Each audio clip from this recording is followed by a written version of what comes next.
Hello friends, कैसे हैं आप सब लोग। दोस्तों, आज मैं एक्सप्लेन करने वाला हूं 2025 की सबसे popular American supernatural horror movie final destination blood lines को।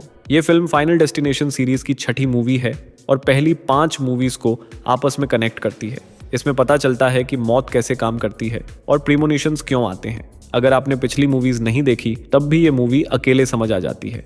तो चलिए शुरू करते हैं फाइनल डेस्टिनेशन ब्लड लाइन्स की एक्सप्लेनेशन। मूवी की शुरुआत होती है साल 1969 में। हम देखते हैं आइरिस और उसके बॉयफ्रेंड पॉल को। आज पॉल उसे एक खास सरप्राइज विजिट पर लेकर जा रहा है। वो उसे एक जगह लाकर खड़ा करता है और उसकी आंखों से पट्टी हटाता है। जैसे ही आइरिस अपनी आंखें खोलती है वो स्पीचलेस रह जाती है। सामने था स्काई व्यू रेस्टोरेंट, जो उस वक्त का सबसे ऊंचा रेस्टोरेंट था, लगभग 494 फीट टॉल, और आज ही उसकी ग्रैंड ओपनिंग होने वाली थी। पॉल इस जगह को लेकर बहुत एक्साइटेड था और आइरिस भी काफी खुश नजर आती है। बस थोड़ी सी नर्वस थी क्योंकि इतनी ऊंचाई उसे थोड़ा डरावनी लग रही थी। अब दोनों अंदर की तरफ बढ़ते हैं। इसी दौरान हम एक छोटे बच्चे को देखते हैं जो बाहर फाउंटेन में कॉइन्स डाल रहा होता है। ये देखकर वहां मौजूद एक सिक्योरिटी गार्ड उसे रोकता है और कहता है कि ऐसा करना बैड लक ला सकता है। बच्चा ये सुनकर वहां से चला जाता है। इधर आइरिस और पॉल एलिवेटर में चढ़ते हैं, जो अब तक की सबसे बड़ी और हैवी ड्यूटी लिफ्ट है, केपेबल ऑफ हैंडलिंग 9000 टन का वजन। होटल का पूरा स्टाफ इस मौके पर बेहद एक्साइटेड होता है। लिफ्ट मैन वो बहुत ज्यादा खुश था। वो प्राउडली बताता है कि ये रेस्टोरेंट 5 महीने पहले ही बनकर तैयार हो गया, जो कि सुनने में इंप्रेसिव लगता है, लेकिन ये कहीं ना कहीं गलत भी लगता है। लेकिन अब आइरिस को अनईजी फील होने लगता है। वो धीरे धीरे एंग्शियस हो रही थी, जैसे उसे अंदर ही अंदर कोई गट फीलिंग आ रही हो। आइरिस को अब अपने आसपास की चीजें थोड़ी वियर्ड लगने लगी थी, लेकिन फिर भी सभी लोग लिफ्ट से ऊपर जाते हैं और टॉप फ्लोर पर पहुंचते हैं। वहां पहुंचकर पॉल रिसेप्शन पर जाता है और अपनी रिजर्व टेबल के बारे में पूछता है, लेकिन रिसेप्शनिस्ट उसे बताता है कि उसकी टेबल रिजर्व ही नहीं हो पाई। ये सुनकर पॉल थोड़ा अपसेट हो जाता है। दोनों थोड़ी देर बात करते हैं और तभी आइरिस को अचानक थोड़ा नौजिया जैसा महसूस होता है, जैसे उसे उल्टी आने वाली हो। वो जल्दी से वॉशरूम चली जाती है। इस बीच रेस्टोरेंट में माहौल काफी लाइवली हो चुका था। म्यूजिक चल रहा है, लोग डांस कर रहे हैं और ड्रिंक्स भी सर्व हो रही हैं। तभी एक बारटेंडर शैंपेन की बॉटल खोलता है, लेकिन उस पर लगा कॉर्क प्रेशर से उड़कर सीधा ऊपर लगे शैंडलियर से टकरा जाता है। टकराने के बाद उस शैंडलियर से एक नुकीला ग्लास पीस टूटकर नीचे गिर पड़ता है। और जैसा कि हमने पहले देखा था, स्काई व्यू रेस्टोरेंट का सेंट्रल फ्लोर आधा ग्लास पैनल से बना हुआ था। वो टूटा हुआ ग्लास पीस सीधे इसी ग्लास फ्लोर पर गिरता है, जिससे वहां क्रैक आ जाता है। अब हमें नीचे मौजूद बिल्डिंग जॉइंट्स दिखाते हैं जो विजिबली शेक कर रहे थे क्योंकि स्ट्रक्चर पर हैवी वेट था। जिस तरह ये बिल्डिंग 5 महीने पहले ही कंप्लीट कर दी गई थी, वो बताता है कि शायद इसमें कुछ कंस्ट्रक्शन फ्लॉज रह गए थे। शायद यही इसका एक बड़ा वीक पॉइंट था। अब आइरिस एक सिंगर से मिलती है जो रेस्टोरेंट में परफॉर्म कर रही होती है और उसके साथ उसका छोटा बेटा भी होता है। वो सिंगर आइरिस से पूछती है, तुम प्रेग्नेंट लग रही हो, कितना टाइम हुआ। आइरिस थोड़ी घबरा जाती है, लेकिन जवाब देती है 2 महीने, और बताती है कि उसने अब तक पॉल को ये बात नहीं बताई है। ये ही रीजन था कि उसे सुबह से अजीब लग रहा था और क्यों उसे वॉमिटिंग सेंसेशन आ रहा था। सिंगर उसे ब्लेसिंग्स देती है और अपने बेटे के साथ मोमेंट्स एंजॉय करने लगती है। आइरिस अब वापस पॉल के पास आती है। पॉल उसे बाहर वाले ओपन स्पेस में ले जाता है और बातें करते करते वो घुटनों पर बैठकर आइरिस को मैरिज प्रपोजल दे देता है। आइरिस हैरान तो होती है, लेकिन बहुत खुश होती है। अब आइरिस फाइनली पॉल को अपनी प्रेगनेंसी के बारे में बताती है। उसे लगता है कि पॉल शायद गुस्सा करेगा, लेकिन पॉल ये बात सुनकर बहुत खुश हो जाता है। वह तुरंत अपनी जेब से एंगेजमेंट रिंग निकालता है और आइरिस को पहनाता है। अब हम देखते हैं कि वही बच्चा कॉइन्स फेंक रहा होता है। तभी एक गार्ड आता है और उसे रोकते हुए कहता है, ऐसा मत करो बेटा, ऊपर से अगर ये सिक्का किसी पर गिरेगा तो बुलेट जैसा असर करेगा, किसी की जान भी जा सकती है। उम्मीद थी कि बच्चा समझ जाएगा, लेकिन वो अपनी मस्ती में सिक्के फेंकता रहता है। तभी एक सिक्का हवा के जोर से वेंटिलेशन वेंट में चला जाता है और वहां लगे एक फैन में अटक जाता है। यहाँ आपको ध्यान देना चाहिए, ये कॉइन बहुत क्रूशियल है इस कहानी, क्योंकि ये बस एक सिक्का नहीं, आने वाले डिस्ट्रक्शन का सिग्नल है। उधर ऊपर रेस्टोरेंट में आइरिस, पॉल और बाकी सभी लोग डांस कर रहे थे, लेकिन उसी दौरान जो क्रैक पहले ग्लास फ्लोर पर पड़ा था वो अब धीरे धीरे बढ़ने लगा था और अब वो इतना बड़ा हो चुका था कि किसी भी पल टूट सकता था। दूसरी तरफ वो कॉइन अब फैन से निकलकर एक पाइप में टकराता है और दूर जाकर गिरता है, लेकिन इस प्रोसेस में फ्लैमेबल गैस पाइपलाइन भी डैमेज हो जाती है और अब वहां गैस लीक हो रही थी। आइरिस और पॉल अभी भी अपनी खुशी में डूबे हुए थे। उन्हें नहीं पता था कि उनकी खुशियों के नीचे मौत की जमीन दरकने वाली है, लेकिन तभी शायद एक मदर्स इंस्टिंक्ट आइरिस को कुछ अजीब सा एहसास होता है। वो धीरे धीरे डांस से पीछे हटती है और उस ग्लास फ्लोर सेक्शन से दूर चली जाती है, और जैसे ही वो वहां से हटती है पूरा ग्लास सीलिंग टूट जाता है और फिर एक के बाद एक कई लोग 494 फीट की ऊंचाई से सीधे नीचे गिरने लगते हैं। आइरिस चिल्लाती है और पॉल को पकड़ने की कोशिश करती है, लेकिन वो उसे पकड़ नहीं पाती है। पॉल भी नीचे गिर जाता है। आइरिस के साथ साथ उसकी सारी खुशियां, सारे सपने टूट कर बिखर जाते हैं। नीचे के बिल्डिंग जॉइंट्स भी अब टूटने लगे थे। पूरी बिल्डिंग धीरे धीरे कोलैप्स होने की कगार पर थी और केओस शुरू हो गया था। अगर आप अभी तक इस वीडियो को एंजॉय कर रहे हो तो प्लीज इसे लाइक, कमेंट और शेयर जरूर करें। साथ ही हमारे चैनल को सब्सक्राइब करना मत भूलिए। तभी एक लेडी भाग रही होती है, लेकिन जैसे ही वो एक वेंट के पास पहुंचती है जहां गैस लीक हो रही थी, तभी वहां भयानक आग भड़क उठती है और आग की लपटें पूरी जगह में फैलने लगती हैं। आइरिस किसी तरह खुद को फायर और डिस्ट्रक्शन से बचा लेती है, लेकिन उसकी आंखों के सामने वही सिंगर जो कुछ देर पहले माइक थामे गा रही थी, अब जल रही थी। मरने से पहले वो सिंगर अपने बच्चे को एक बॉक्स में डाल देती है ताकि कम से कम उसका बेटा बच जाए। अब आग पूरे रेस्टोरेंट में फैल चुकी थी। एक और ग्लास सेक्शन टूट चुका था और वो बिल्डिंग जो एक तरफ से पहले ही टूट चुकी थी, अब पूरी की पूरी बेंड होकर गिरने लगती है और उसके साथ बहुत सारे लोग भी नीचे गिर जाते हैं। कुछ लोग किस्मत से विंडो ग्लास में अटक जाते हैं और बच जाते हैं, लेकिन ये राहत ज्यादा देर तक नहीं टिकती। अब वो सेम कॉइन जो पहले शैंडलियर में अटका हुआ था, अब वो गिर जाता है। नीचे पियानो जो पहले बीच में था, वो अचानक एक तरफ सरक जाता है और सिक्का सीधा जाकर ग्लास विंडो से टकराता है। उस इम्पैक्ट से ग्लास फट जाता है और वहां खड़े कई लोगों की जान चली जाती है। कुछ लोगों ने जान बचाने के लिए लिफ्ट ली, लेकिन लिफ्ट इतने वेट को हैंडल नहीं कर पाती है। लिफ्ट की केबल टूटती है और लिफ्ट नीचे गिर जाती है। जो लोग अंदर थे वो बुरी तरह क्रश हो जाते हैं और वो रिसेप्शनिस्ट जो लिफ्ट में घुसने की कोशिश कर रहा था, वह बीच से फट जाता है और 2 हिस्सों में बंट जाता है। कुछ सीढ़ियों से भागने की कोशिश करते हैं, लेकिन वो भी आधी टूटी हुई थी और वो लोग भी धीरे धीरे एक एक करके खत्म हो जाते हैं। अब शॉकिंग बात ये थी, इतने लोगों की मौत के बाद बस एक इंसान बची थी, आइरिस, वो सिंगर का बेटा जो बॉक्स में था। उसे आइरिस अपने साथ बचाने की कोशिश करती है। वो उसे लेकर जाने लगती है, लेकिन तभी वो दोनों फिसल जाते हैं और ग्लास के एज पर झूलने लगते हैं। आइरिस की उंगली में वही रिंग फंसी होती है जो उसे पॉल ने पहनाई थी। वही रिंग अब एक लेज में अटक जाती है और उसके साथ आइरिस की स्किन तक उधड़ जाती है और वो दोनों भी नीचे गिर जाते हैं और उनकी कहानी भी वहीं खत्म हो जाती है। अब सीन शिफ्ट होता है प्रेजेंट टाइम में, जहां हम स्टेफेनी नाम की लड़की को देखते हैं। उसे बार बार एक ही तरह के नाइटमेयर्स आते हैं, जिसमें वो आइरिस और उस भयानक डिजास्टर को देखती है जो सालों पहले हुआ था। ये ड्रीम्स इतने डिस्टर्बिंग होते हैं कि उसकी मेंटल स्टेट पर असर पड़ने लगता है। स्टेफनी अपनी एक फ्रेंड से बात करती है और बताती है कि आइरिस असल में उसकी ग्रैंडमदर है, लेकिन उसे उसने कभी देखा नहीं। फिर भी वो बार बार सपनों में क्यों आती है? आखिर उस हादसे में हुआ क्या था? जवाब ढूंढने के लिए स्टेफनी अपने घर जाती है, जहां उसके पिता और छोटा भाई चार्ली मिलते हैं। उसकी मदर यानी आइरिस की बेटी डार्लिन उसे 10 साल की उम्र में छोड़कर चली गई थी। स्टेफनी अपने पिता से आइरिस के बारे में पूछती है, लेकिन उन्हें ज्यादा कुछ पता नहीं होता। इसके बाद वो चार्ली के साथ अपने अंकल हावर्ड के घर जाती है, जहां उसके बाकी कजिन्स भी रहते हैं। स्टेफनी अपने अंकल से डिजास्टर और आइरिस के बारे में जानने की कोशिश करती है, लेकिन हावर्ड साफ साफ कहता है कि ऐसा कोई हादसा कभी हुआ ही नहीं। यानी जो हमने पहले देखा वो क्या था? हावर्ड बताता है कि आइरिस मेंटल हो चुकी थी। उसने खुद को और दूसरों को घर में कैद कर लिया था। इसी वजह से अथॉरिटीज ने उसके बच्चों को उससे अलग कर दिया, लेकिन आइरिस ने वहां भी हार नहीं मानी। वो अजीब अजीब लेटर्स और डिस्टर्बिंग पिक्चर्स भेजती रही, इसलिए फैमिली ने उससे सारे कनेक्शन तोड़ दिए। हावर्ड का मानना है कि शायद आइरिस अब भी जिंदा है,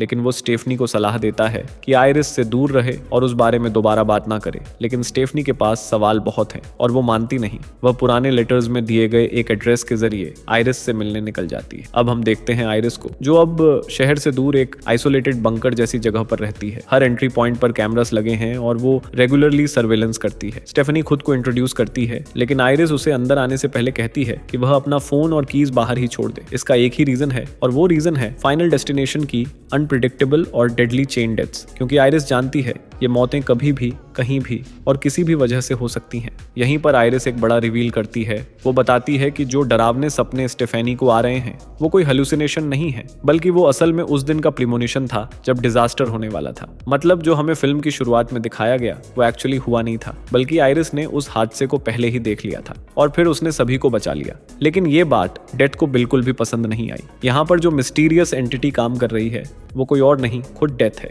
जो उन लोगों को क्लेम करती है जिन्हें उसकी नजरों में अब एग्जिस्ट नहीं करना चाहिए। इसलिए वो एक एक करके उन सब की मौत प्लान करने लगी। आइरिस खुद भी बची थी, लेकिन उसने अपने हस्बैंड पॉल को पहले ही खो दिया था। इसके बाद उसने खुद को डेथ के मैकेनिक्स को समझने में झोंक दिया। सालों की रिसर्च के बाद उसने एक पूरी किताब तैयार की, जिसमें उसने डिटेल में बताया कि डेथ कैसे काम करती है और कैसे वो उसकी पूरी ब्लड लाइन को मिटाने पर तुली हुई है। आइरिस मानती है कि शायद उस दिन सिर्फ वही बचने वाली थी, क्योंकि प्रीमोनिशन सिर्फ उसे दिखा था, लेकिन इंसान की फितरत होती है, जब कोई ऐसा फ्यूचर देखता है तो वो बाकी लोगों को भी बचाने की कोशिश करता है। यही चीज़ डेथ को पसंद नहीं आई।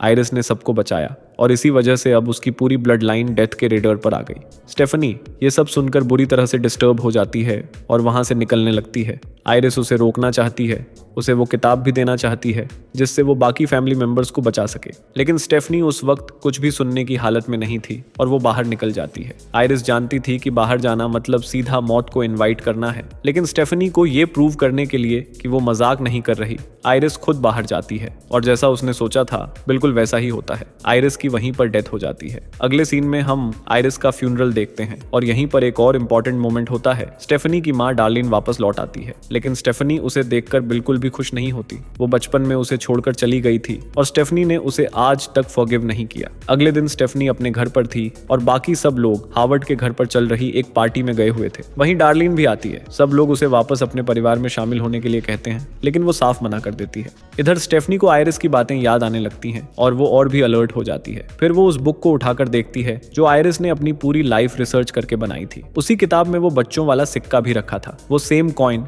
जिससे स्काई व्यू डिजास्टर होने वाला था। उस किताब में हर छोटी बड़ी डिटेल लिखी थी, जैसे कि कौन कौन सी घटनाओं से लोग मारे जा सकते हैं, जैसे कार से टकराना, लकड़ी से भरे ट्रक के नीचे आना, और सबसे डरावना हिस्सा था एक प्लेन क्रैश। मैं आपको फिर से रिमाइंड करना चाहता हूँ कि जो शुरुआत में हमें हादसा दिखाया गया था वो असल में हुआ नहीं था, वो एक विजन था जो सिर्फ आइरिस को दिखा था और उसने वो विजन देखकर सबको बचा लिया। लेकिन यही चीज डेथ को बुरी लगी क्योंकि उसकी कैलकुलेशन के हिसाब से उन लोगों का टाइम ओवर हो चुका था। लेकिन आइरिस ने डेथ को चीट कर दिया और अब उसी चीट की वजह से डेथ का गुस्सा उसकी पूरी ब्लड लाइन पर फूट रहा है। अब यहाँ उस किताब में न्यूज़पेपर कटिंग्स भी थी जिनमें सभी डेथ्स के बारे में लिखा था, मतलब जितनी भी फाइनल डेस्टिनेशन मूवीज बनी है उनकी हर एक मौत का रेफरेंस वहां था। और अब ये सारी क्लूज हमें यही बताने लगी थी कि स्काई व्यू में जो लोग बचे थे उन सबकी पूरी ब्लड लाइन को ही एक कर्स ने पकड़ लिया है। यस, दिस इज एक्चुअली अ कर्स, एक ऐसा कर्स जो डेथ के हिसाब से बना है और इसकी ओरिजिन साल 1969 में हुई थी। सबसे पहले आइरिस को ही इस चीज का आभास हुआ था और तब से लेकर अब तक वो लोग जो उस ओरिजिनल स्काई व्यू डिजास्टर में मरने वाले थे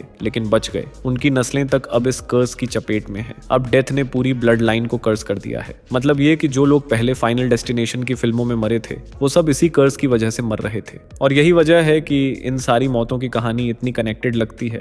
मुझे ये बात सच में इस मूवी में सबसे अच्छी लगी कि आखिरकार ये सारी चीजें इतने साफ साफ समझाई गई। अब बात करते हैं पार्टी की। पार्टी में एक ग्लास पीस गलती से किसी ड्रिंक में चला जाता है और वहाँ एक गार्डन टूल था जो ट्रैम्पोलिन के नीचे रखा था। लोग ट्रैम्पोलिन पर उछल कूद कर रहे थे लेकिन डार्लिन ने वो टूल हटा दिया। शायद उसे भी कोई शक था कि कुछ गलत हो सकता है। फिर स्टेफनी को डेथ का ये प्लान समझ में आने लगता है और वो पार्टी में पहुंचती है, लेकिन थोड़ा देर हो चुकी होती है। डेथ अपना काम शुरू कर चुकी होती है। इसी दौरान एक बोतल पानी वाटर पंप के ऊपर गिर जाती है जिससे वो पंप चालू हो जाता है। पानी पाइप में जमा होकर धीरे धीरे नीचे टूल्स को गिराने लगता है और उसी कारण से वो ग्लास पीस ड्रिंक से नीचे गिर जाता है जो हार्वर्ड के पैर में लग जाता है। हार्वर्ड उस चोट की वजह से फिसल जाता है और नीचे गिर जाता है।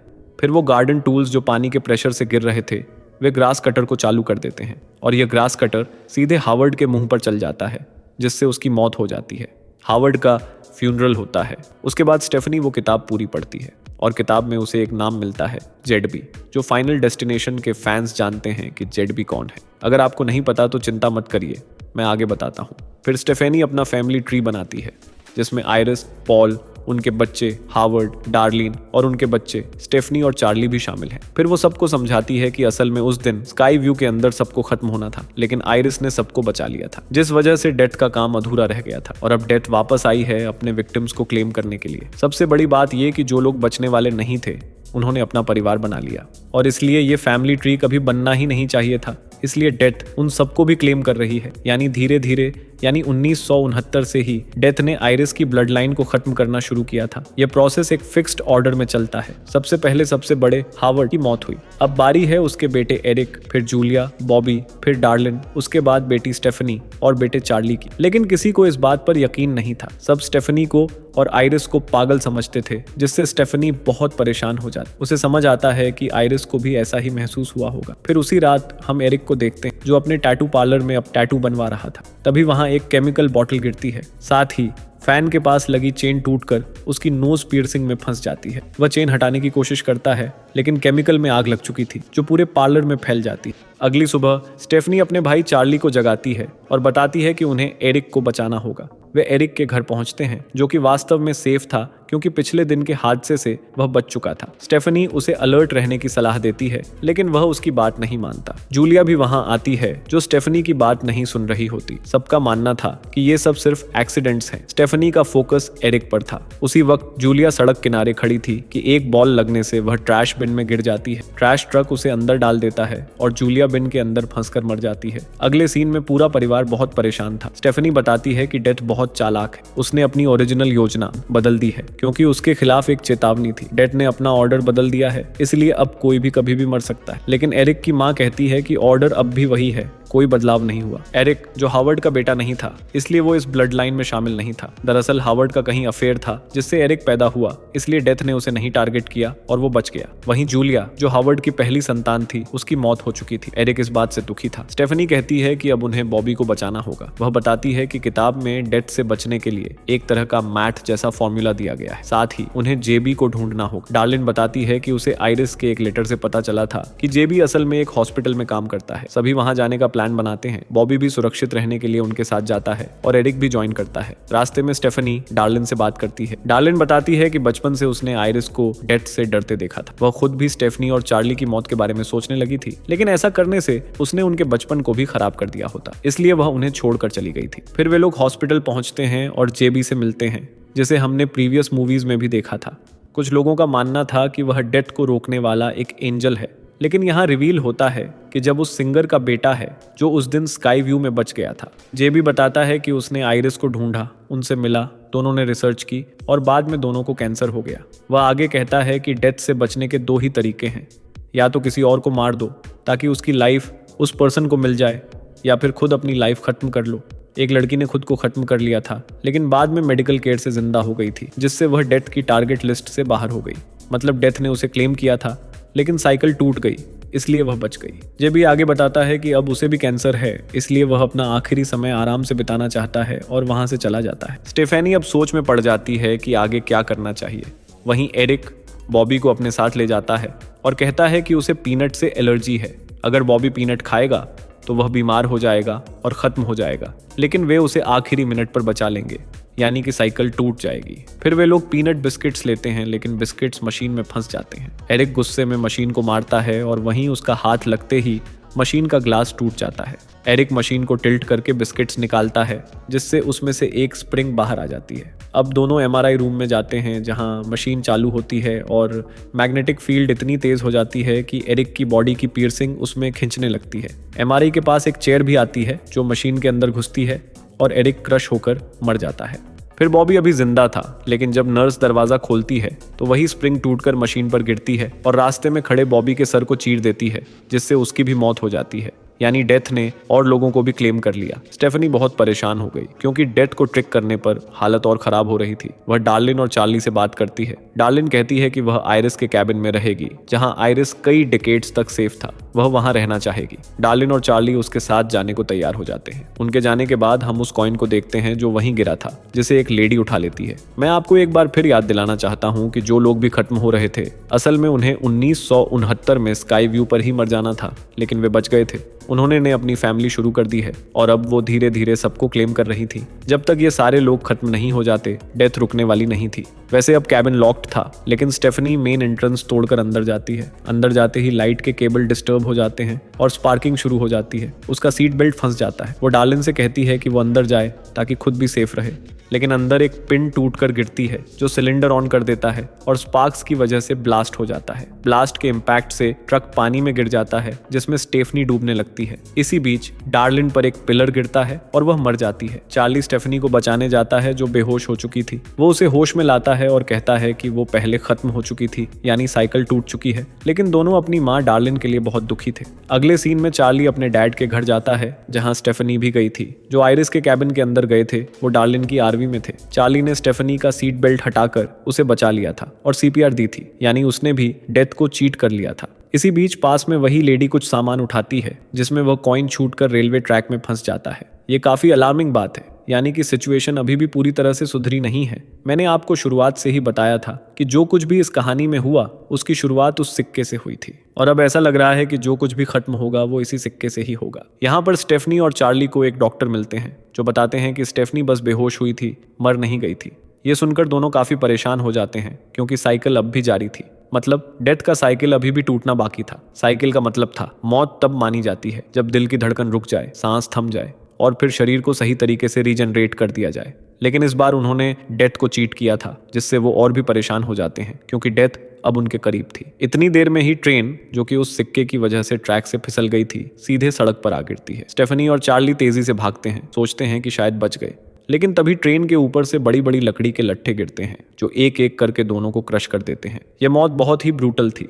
लिटरली लकड़ी के ये बड़े बड़े लट्ठे दोनों के ऊपर गिर जाते हैं और उन्हें खत्म कर देते हैं। यहाँ पर हम साफ देख पाते हैं कि वो कर्स और डेथ का चक्र अभी भी जारी था। इसके बाद हम कई न्यूज़पेपर क्लिपिंग देखते हैं जिनमें बताया गया है कि जो फैमिलीज बच गई थीं और जिनके परिवार बने थे वो सब धीरे धीरे मारे जा रहे थे। और इसी के साथ final destination blood lines movie खत्म हो जाती है। तो दोस्तों, आपको इस पूरी मूवी की कहानी कैसी लगी नीचे कमेंट्स में ज़रूर बताना। अगर आपको वीडियो थोड़ा भी पसंद आया हो तो वीडियो को लाइक ज़रूर करें और कमेंट्स में फाइनल डेस्टिनेशन ब्लड लाइन्स लिखना मत भूलिए। जिन्होंने अभी तक चैनल को सब्सक्राइब नहीं किया है वो जल्दी से सब्सक्राइब कर लें। मिलेंगे अगली कहानी के साथ।